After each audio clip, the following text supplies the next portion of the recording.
మీరు తిరుమలలో ఉన్నప్పుడు ఆ స్వామి దర్శనం అయింది అన్నారు. ఒక్కసారి ఆ అనుభూతి గురించి, స్వామివారి అద్భుతమైన దర్శనం గురించి మా ప్రేక్షకుల కోసం సార్. నిజంగా అంటే ఇది చాలా సిల్లీగా అనిపించవచ్చు. నేను పూజలు చేస్తాను, అన్నీ చేస్తాను, కానీ దేవుడు వచ్చి కనిపిస్తా అంటే వద్దు స్వామి నాకు భయం అని అంటారు. సో అలా అంటే భగవత్ తత్వం అనేది చాలా పవర్ఫుల్ ఎనర్జీ. అలాంటి ఎనర్జీ మానవ జన్మలో ఎక్స్పీరియన్స్ చేయటం అనేది ఎన్నో కోట్ల పుణ్యం ఉంటేనే, ఎన్నో కోట్ల జన్మల పుణ్యం ఉండాలి. ఆ ఎనర్జీని అసలు మీరు ఎలా ఎక్స్పీరియన్స్ చేశారు నేను ఫస్ట్ ఆ క్యూరియాసిటీ నాకు చాలా ఉంది మిమ్మల్ని కలుస్తున్నాను అన్నప్పటి నుండి. ఒకటి నువ్వు అన్నావు కరెక్టే, చాలా భగవంతుడు అంటే ఇంక ఎక్స్ట్రీమ్ ఎనర్జీ, అది భరించడం కూడా కష్టం అని కదా. కానీ ఆయన ఎంతో పసిపిల్లవాళ్ళలాగా దర్శనం ఇచ్చిన వాళ్ళు ఉన్నారు కదా, చిన్న పిల్లవాళ్ళలాగా ఎంతో సంతోషంగా, ఎంతో హాయిగా కనపడిన వాళ్ళు ఉన్నారు కదా. సో ఆయన అనుకుంటే ఆయన మనకి ఎంతో ఆహ్లాదకరంగా కూడా దర్శనం ఇవ్వగలడు. కరెక్ట్. అమ్మ భయపడక్కలేదు, ఆయన కనపడతాడా నువ్వు అన్నావు ఇప్పుడు.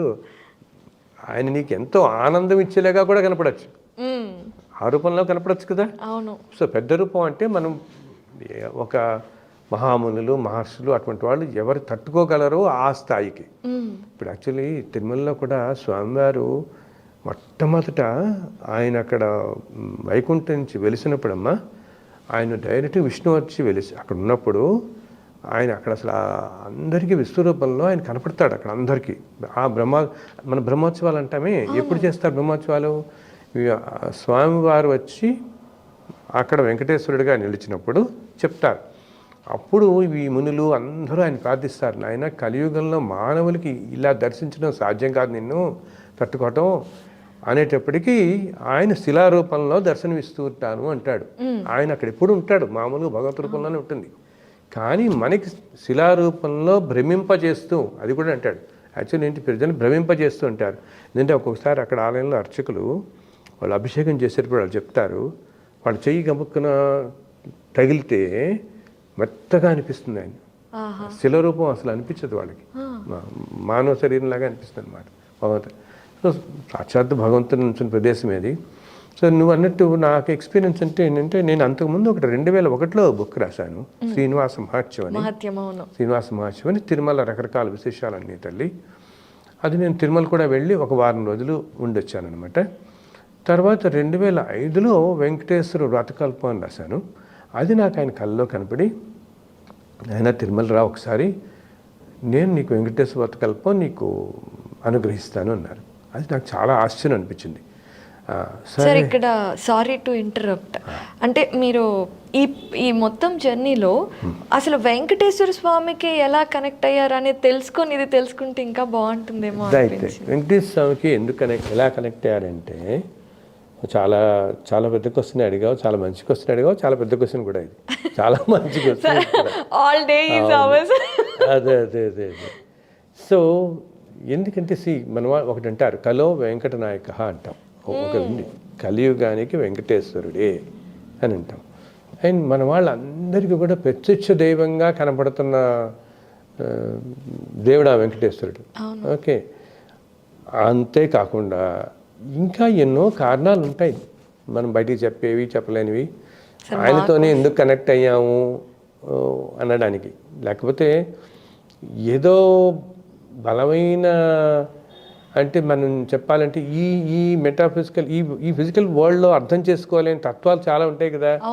ఓకే, అందుకనే లేకపోతే నేను కేవలం ఇంజనీరింగ్ చదివిన వాడిని ఏమిటి, 18 పుస్తకాలు రాయటం స్వామి మీద ఏమి. ఇప్పుడు వెంకటేశ్వర కల్పం సాక్షాత్తు ఆయనే నాకు అలా కనపడి చెప్పటం, తర్వాత 4 మహర్షులు చెప్పటం ఏమి. అండ్ ఈ రోజున ఈ పుస్తకం ప్రపంచం మొత్తం ఎన్ని దేశాలు ఇంగ్లీష్ లాంగ్వేజ్ ఫ్రెంచ్లో ఉంది, జర్మనీలో ఉంది, రష్యన్ లాంగ్వేజ్లో ఉంది. అండ్ రోజు మాకు ఫోన్లు చేస్తారు, ప్రతిరోజు ఒక మెసేజ్ చేస్తారు, సార్ ఇలా జరిగింది, ఇట్లా జరిగింది. ఇది ఎన్ని ఇప్పుడు స్వామివారు ఎప్పటి నుంచి ఉన్నాడు, ఈ సృష్టి మొదటి నుంచి ఉన్నాడు, ఎప్పటి నుంచో ఎన్నో యుగాల నుంచి ఉన్నాడు. చాలామంది తెలియదు, కానీ త్రేతాయుగంలో కూడా రాములు అక్కడ ఉన్నాడు తెలుసా. వెంకటేశ్వర స్వామి అక్కడే ఉన్నాడు. త్రేతాయుగంలో రాములు వారు సీతాన్వేషణలో వెళుతూ కూడా అక్కడికి వెళ్తారు. కరెక్ట్. అక్కడికి వస్తారు. అవును. అక్కడికి వస్తారు ఆయన. అలా అన్ని యుగాల నుంచి ఏంటంటే ఆ రోజుల్లో ఆలయం లేదు, ఆయన అలా నుంచుని ఉన్నాడు, ఆకాశమే గొడుగు, ఆయన ఒక్కరి విగ్రహం అలా విగ్రహ రూపంలో నుంచున్నాడు. అసలు మొట్టమొదట్లో ఆటవికులే చాలా కాలం ఆ ట్రైబల్సే కొలుస్తూ ఉండేవాడు ఆ దేవతను. నిజానికి ఆంజనేయ స్వామి పుట్టుకకు సంబంధించి కూడా తిరుమలకి ఒక సంబంధం ఉంది. జాపాలి క్షేత్రం ఉంటుందమ్మా, జాపాలిలో అక్కడే అంజనాదేవి తపస్సు చేస్తుంది, అక్కడే హనుమంతుడి జన్మస్థలం అన్నమాట మనకి, ఆయన పుట్టింది కూడా. సో ఈయన అది ఇప్పుడు మన వాళ్ళు బాగా డెవలప్ చేసి తీసుకొస్తున్నారు, చాలా ప్రాముఖ్యతలోకి రావాలి, ఇంకా మనకి అది కొన్నాళ్ళకి వస్తుంది. ఏదైనా కూడా ఒక స్థలం అనేది ప్రాముఖ్యతలోకి రావడానికి ఒక టైం ఉంటుంది. ఇప్పుడు మనం చూడండి, హైదరాబాద్కి చాలా దగ్గరలోనే చిలుకూరు ఉంది, మరి ఎన్ని సంవత్సరాల నుంచి ఉంది, 100 సంవత్సరాల నుంచి ఉంటే ఈ 20 ఏళ్లలో వచ్చేసింది ప్రాముఖ్యత, ఎక్కడ లేని ప్రాముఖ్యతలోకి వచ్చింది కదా. ప్రతి స్థలంకి ఒక టైం ఉంటుంది రావడానికి. అలాగే చాపాలి తీర్థం కూడా తిరుమల కొండల్లో ఇన్ని వేల సంవత్సరాల నుంచి ఉన్నా ఇప్పుడు ఎక్కడ లేని ప్రాముఖ్యతలోకి చాలామంది తెలియదు. అసలు హనుమంతుడు పెట్టిన ప్రదేశం అనేది తెలియదు, అసలు జాపాలి తీర్థం ఉందని మనం దాకా ఎవరికి తెలియదు. మామూలుగా తిరుమల వెళ్తారు, ఆకస్మికంగా అవి చూసి వచ్చేస్తున్నారు, ఆ తీర్థం ఉందనే తెలియదు. ఇప్పుడు ఇంకా చాలా ప్రామినెన్స్లోకి వస్తుంది, నలుగురికి తెలుస్తుంది, అది కూడా పెద్ద క్షేత్రంలో అవుతుంది. అక్కడ కూడా దానివల్ల చాలా పెద్ద క్షేత్రంలో అవుతుంది, ఎక్కడెక్కడి నుంచి వచ్చి. బికాస్ సాక్షాత్తు హనుమంతుడు పుట్టి ఆడుకున్న ప్రదేశమే తిరుమల చిన్నప్పుడు. ఓకే, సో నువ్వు అడిగిన దానికి ఆ వెంకటేశ్వర కల్పంలోకి వద్దాం. మళ్ళీ ఏంటంటున్నా మీ అంటే వెంకటేశ్వర స్వామితో సో ఆ విధంగా ఆయన ఎన్నో రూపాల్లో ఎన్నో విధంగా నాకు ఎక్కడో ఒకటి చెప్తూనే ఉన్నాడని ఏదో విధంగా. సో తిరుమల నేను వెళ్ళినప్పుడు, సో ఆయన రమ్మన్నాడు కదా, నేను వెళ్ళి ఆ రోజు దర్శనం చేసుకుని ఆ గుడి ఎదురుకుండా మెట్ల మీద కూర్చున్నాం. ఆ రోజుల్లో ఏంటంటే గుడి ఎదురుకుండానే ఉండేవి మెట్లు, సాయంత్రం ఇప్పుడు ఉంజల సేవ అవి మనం చూస్తుండేవాళ్ళం. ఉన్నప్పుడు నేను ఎప్పుడు కూడా ఓ పెన్ను పుస్తకం అలా క్యారీ చేస్తుండేవాడిని. ఎందుకు అలా కూర్చున్నాను, అండ్ ఇన్ఫ్యాక్ట్ అప్పుడు నా దగ్గర పేపర్ అది కూడా లేదు, ఆ ప్రసాదాలు కవరే ఉంది నా దగ్గర. యాక్చువల్గా చెప్పాలంటే నీకు ఆ ప్రసాదాలన్నీ తీసుకుని మనం కవర్ ఏదో వేసుకుంటాం కదా, అదే. సో ఆయన నాకు ఒక్కసారిగా ఆ ఆలయం ఉన్న ప్రాంతాలు మొత్తం వ్యాపించి ఒక పెద్ద వెలుగు కనిపించింది నాకు, పెద్ద వెలుగు అనమాట, తేజస్సు లాగా కనపడి. ఇంక అసలు ఆ చుట్టుపక్కల నాకు నా పక్కన కూర్చొని నాతో మా వైఫ్ పిల్లలు వీళ్ళంతా ఉన్నారు, ఎవ్వరూ నాకు ఎక్కడ కంటికి కనపడలేదు ఆ వెలుగులో. ఆ వెలుగులో నుంచి నాకు మాటలు వినపడటం మొదలయ్యాయి. ఆ మాట ఏంటంటే అది నేను వెంటనే అలా రాసుకుంటూ వెళ్ళిపోయాను. నేను దేని మీద రాస్తున్నా కూడా నా క్షణంలో గమనించలేదు. నేను ఆ కాగితం ఏదో ఉందని చెప్పానే, అది నా కవర్ ఏదో ఆ కవర్ మీద రాసుకున్నాను. నేను ఏదో స్క్రిబుల్ చేస్తూ నాకు ఏమి వినపడిందో ఆ క్షణంలో, ఎంత అద్భుతమైన, అది మనం అసలు వాయిస్ అనే మాట కూడా అనకూడదు, భగవంతుడి నుంచి వచ్చేదానికి వాయిస్ ఇలా అంటాం, అదొక ఇంగ్లీష్ వర్డ్, అదొక హైయెస్ట్, చాలా ప్లెజెంట్, ఎంత ప్లెజెంట్ ఫీల్ అంటే మన ఒళ్ళంతా ఒక వైబ్రేషన్ వస్తుంది అనమాట. ఇప్పుడు తలుచుకుంటే నాకు వైబ్రేషన్.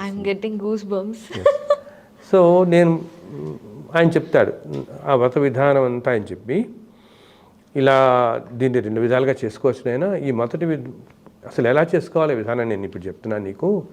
మొదటి కథ భగవాన్ ఉవాచ అని దాని పద్ధతి అంతా ఉంటుంది. మిగతా 4 కథలు 4 మహర్షులు చెప్తారు నీకు.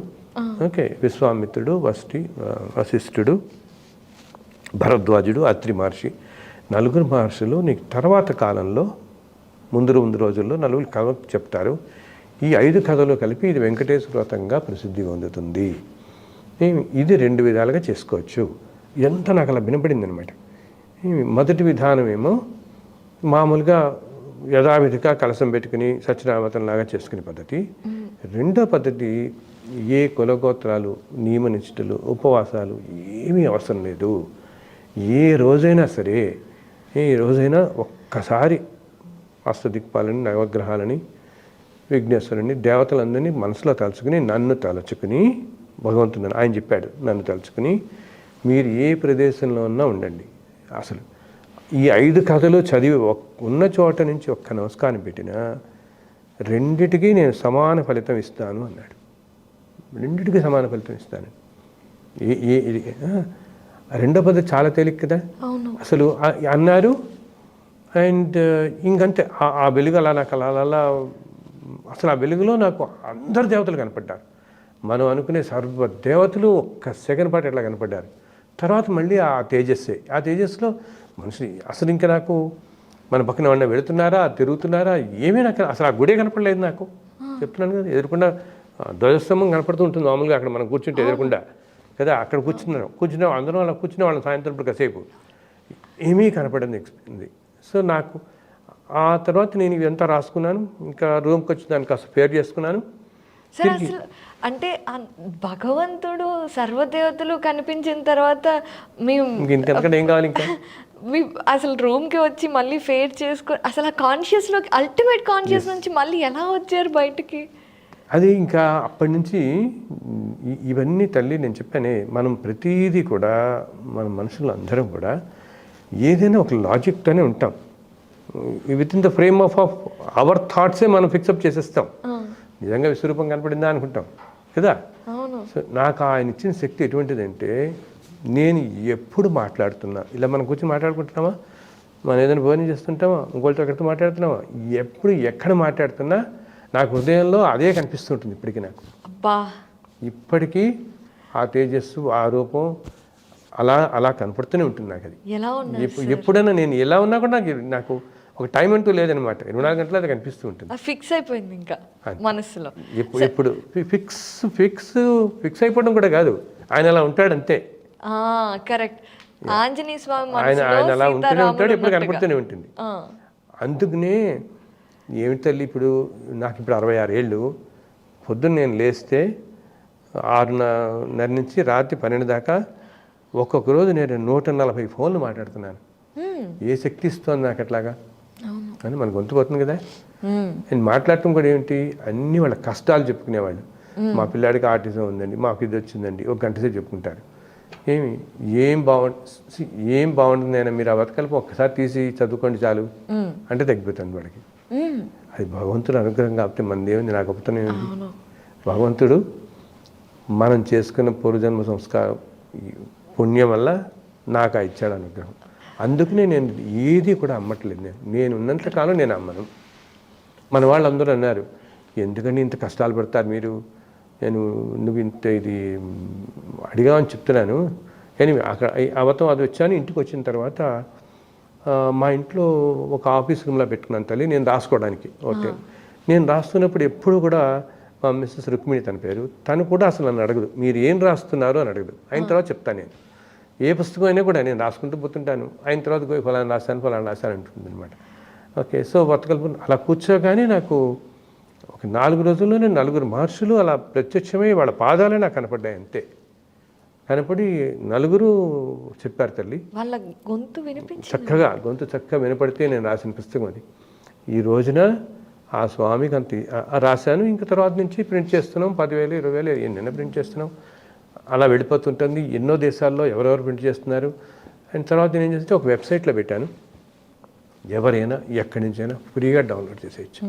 మనకి ₹1 పంపించక్కలేదు, ఒక మెయిల్ ఇవ్వక్కలేదు. యుఎస్ఏలో ఇప్పటికీ 2007లో పెట్టాను లార్డ్ ఆఫ్ 7 హిల్స్ అని. నా అదృష్టం చూడు, ఆ పేరే దొరికింది నాకు కరెక్ట్గా. అసలు డొమైన్ నేమ్ దొరకడం చాలా కష్టం.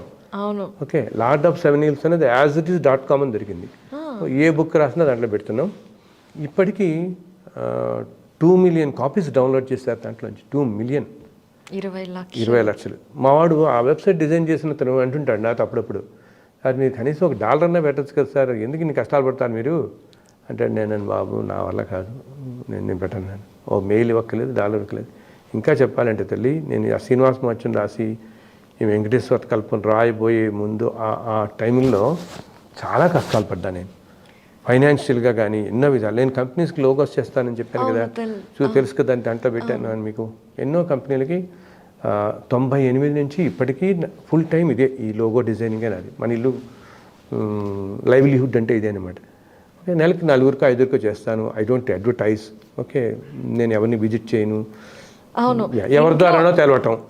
నేను చిన్న వాళ్ళ దగ్గర నుంచి 5-6 వేల కంపెనీలు, కోట్లు ఉన్న కంపెనీలకి చేస్తున్నాను. అయితే ఇప్పటికీ ఎదురుకుండా కూర్చున్నట్టు భగవంతుడే అనుకుంటాను నేను. ఓకే, నేను ఎందుకు చెప్తానంటే ధర్మం అనేది మనం పట్టుకుంటే మనది ఎలా రక్షిస్తుంది అని చెప్పడానికి నా జీవితమే చాలు. మనం ఎన్నో ఎగ్జాంపుల్స్ చూస్తుంటాం కదా. 2001 ఆ టైంలో అప్పటికే నేను ఈ లోగోలు చేయటం అని చాలా మొదలుపెట్టాను.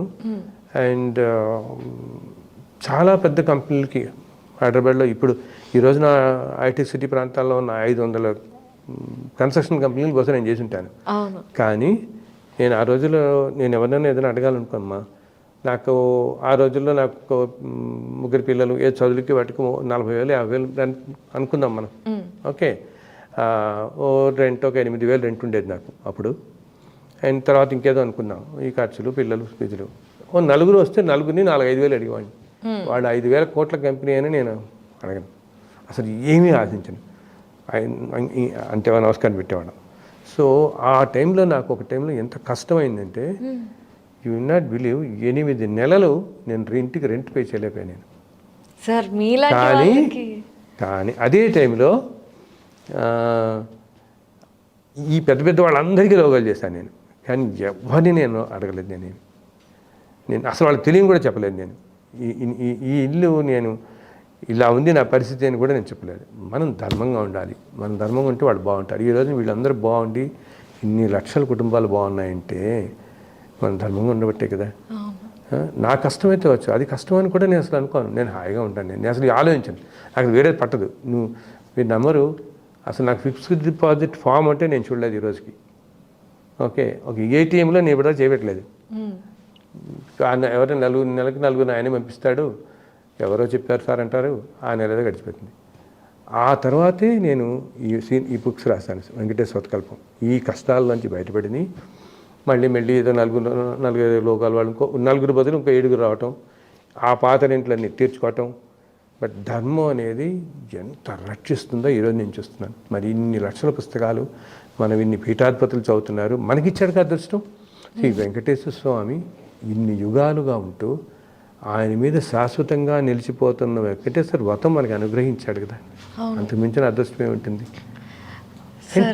అండ్ చాలామందికి ఆశ్చర్యం ఏంటంటే మనం పుస్తకాలు ప్రింట్ చేయడం, జెరాక్స్ చేసుకోవడం వదిలేసి ఎంతోమందికి ఆయనే వచ్చి ఇచ్చిన వాళ్ళు ఉన్నారమ్మా.